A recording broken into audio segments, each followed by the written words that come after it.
Villa cost లో 20% కడితే చాలని నువ్వు అంటున్నావు. అలా అయితే విల్లా రిజిస్ట్రేషన్ ఝాన్సీ ఈశ్వర్లకు చాలా ఈజీ అయిపోతుంది. అందుకే 40% కట్టాలని వాళ్ళని ప్రెజర్ చెయ్యి. 20% సరిపోతుంది గోవర్ధన్ గారు. వాళ్ళ సిబిల్ బాగుంటుంది కదా, కనుక మిగతా అమౌంట్ బ్యాంక్ లోన్లో వచ్చేస్తుంది. ఆ విషయం నాకు కూడా తెలిసే హనుమంతరావు. ఈ విల్లా రిజిస్ట్రేషన్తో రియల్ ఎస్టేట్ వ్యాపారమే కాదు, రియల్ ఎమోషన్స్ కూడా కొన్ని ఉన్నాయి. అవి నా పర్సనల్ లైఫ్తో ముడిపడి ఉన్నాయి. నేను సెటిల్ చేయాల్సిన విషయాలు చాలా ఉన్నాయి.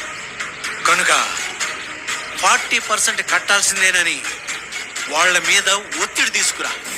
మీరనేది నేను చెప్పింది చెయ్యి.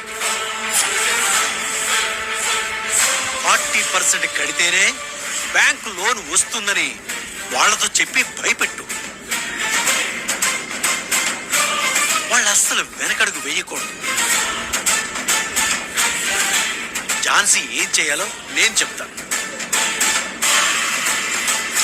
ఆర్ఐ ఏం చేయాలో ఝాన్సీ చెప్తుంది.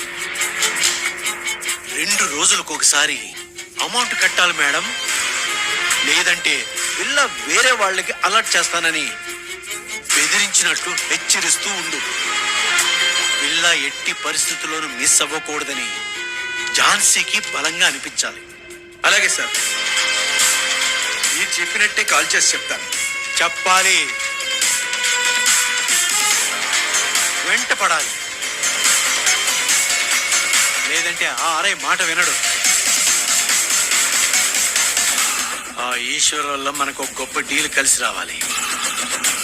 అలా జరగాలి అంటే వాడిని మానసికంగా కాస్త ఇబ్బంది పెట్టాలి.